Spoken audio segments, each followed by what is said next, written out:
What if vengeance doesn't roar, but whispers?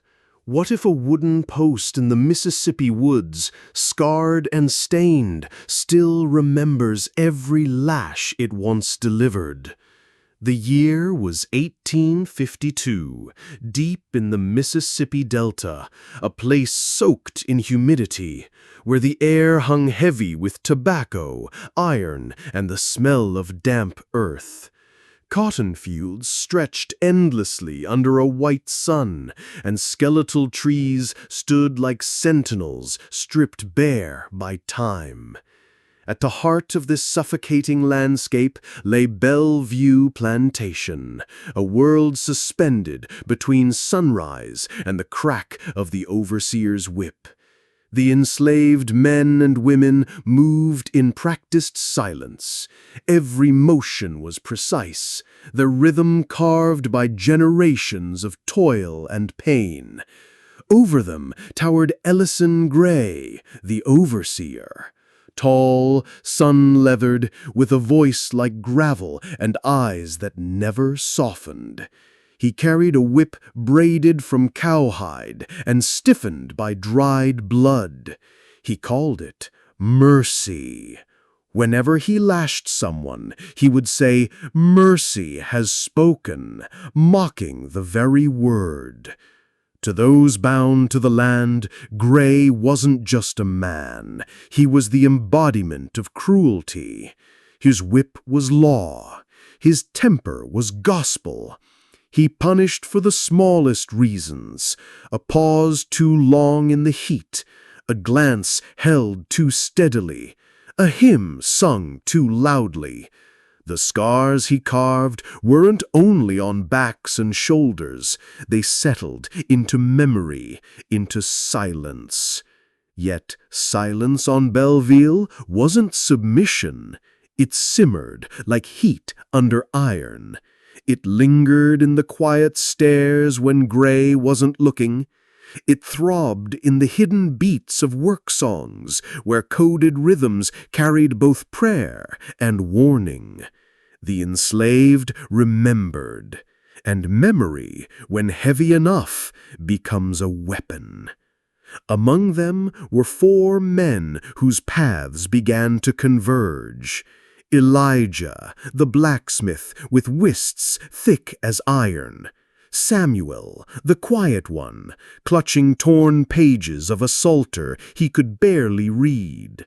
Isaac, a fugitive, once captured, marked forever by a limp and a gaze that never forgot. And Jonah, the youngest, barely 20, whose anger burned too hot to be hidden. They did not speak openly, not of rebellion, not of freedom.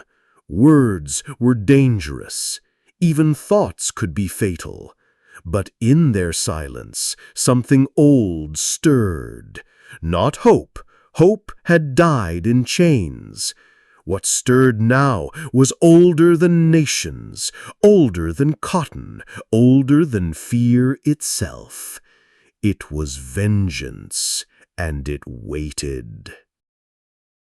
The hottest week of summer settled over Bellev like a shroud. Cicadas screamed in the trees, and sweat soaked the fields. But beneath the routine of picking, hauling, and enduring, something new was taking root. The 4 men began to notice each other differently, in fleeting glances, in half nods at the water trough, and in the stillness of nightly prayer when no overseer lingered nearby. Words were scarce. They didn't need words. Suffering had carved a language into them already. Elijah, the natural leader, spoke first in whispers. "One night, one time, then it's done." Samuel, holding his smuggled psalter pages, murmured, "Blood cries out from the ground. Maybe this time God will hear." Isaac, with his limp and watchful eyes, offered only a glance toward the woods, the same woods where he once nearly escaped. Jonah, too young and too reckless to hide his fury, finally spat the thought aloud. We take him to the post, the same post, and he learns. The plan had no name, only a shape. They studied Gray's habits, how he drank rye alone, boasting to shadows in his quarters, how the patrol spinned on moonless nights, how the locks squeaked unless oiled with care. For weeks they mapped shadows and memorized the creak of each floorboard. Every man bore scars from the post. Elijah's back was a road map of winter lashes. Samuel still shook when he remembered screaming under the whip. Isaac limped from a beating that nearly crippled him. Jonah had watched his own brother die tied to the stake, punished for stealing stale bread. This was no rebellion, no grand escape. It was something smaller, darker, intimate. It was memory demanding an answer. The night was chosen, after the third full moon of harvest, a Friday when Gray drank deepest and the house was most distracted. No storms, no moonlight, only darkness and silence. For years, vengeance had waited. Now it was awake.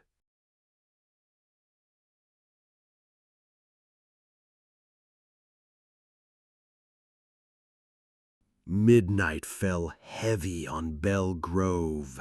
The cicadas hushed. Even the frogs in the swamp went silent, as though the land itself was holding its breath. Gray's cabin sat apart from the quarters, a crude structure dimly lit by a single oil lamp. Inside he drank alone, whip across his lap like a coiled pet. Outside, 4 men became shadows. Elijah crept first, barefoot on damp earth. Isaac limped close behind, each step measured. Samuel and Jonah flanked from opposite sides, rehearsed in silence. The door opened without a sound. The hinges had been greased drop by drop for weeks. Gray looked up, drunken eyes narrowing. A curse formed on his lips, but Elijah struck first, the butt of a broken hoe cracking against his skull. He slumped, stunned. Jonah looped the whip around Gray's throat, pulling tight. Samuel bound his hands with wet cords that would shrink and lock. Isaac drove a knee into his back, forcing him down. They didn't speak. They dragged him into the night. To the post. The post stood crooked, stained darker than any natural wood. It had seen flesh split open more times than anyone dared to count. Tonight, it would see something else. They tied him there, arms spread, shirt torn, head sagging. Jonah picked up a whip, not Gray's, but one they had made. Elijah gave a nod. The first lash fell, not savage, not wild, but measured, a rhythm born not from rage, but memory. Gray screamed. Samuel closed his eyes. Isaac watched without blinking. Jonah's arm moved steady, deliberate. Dawn rose indifferent, golden over dew-soaked cotton. Birds sang as though nothing had changed, and yet everything had. Gray did not appear for morning inspection. Whispers darted like moths through the quarters. Everyone saw the fresh blood darkening the base of the post. Later that morning, 2 white men from the house found him slumped, half-conscious, shirt fused to his back with blood. His whip was gone. His eyes were wide, muttering about shadows, about devils, about judgment. But no investigation followed. No guards summoned, no patrols increased. The owners feared the story more than the act. If word spread that vengeance was possible, the whole system could unravel. So they buried it in silence. Gray had fallen drunk, nothing more. Of the 4 men, life shifted quickly. Jonah vanished. Some said he ran, others whispered he was taken. Elijah was sold north within a week. Samuel was moved into the house, closer to danger, farther from freedom. Isaac remained in the fields, limping, eyes hard and distant. They never gathered again, but something lingered in the air. An unspoken pact, a shift in posture, a warning in the songs sung in the rows. Gray never recovered.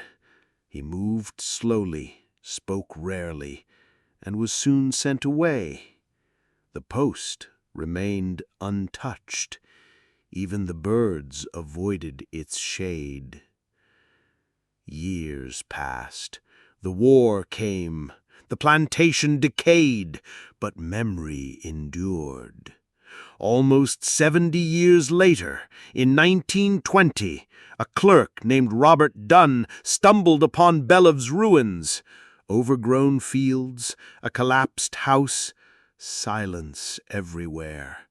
He found the post, thought it was a tree stump until he saw the grooves. He took a photograph. In the overseer's cabin, behind a false panel, he discovered a journal. Faded, frantic entries. 4 shadows took me, each stroke a voice. I saw them all. The journal vanished into archives, misplaced and forgotten. But the photograph survived. A crooked post in sepia, blurred at the edges. Those who see it say the image feels wrong. Not frightening, not sad, just wrong, as if the wood itself still waits, still watches. Today, Bellev is gone, swallowed by vines and pavement. But locals whisper, if you stand near the spot under a full moon, you can hear it still. Soft, rhythmic, deliberate, like footsteps, like counting, like memory that refuses to fade.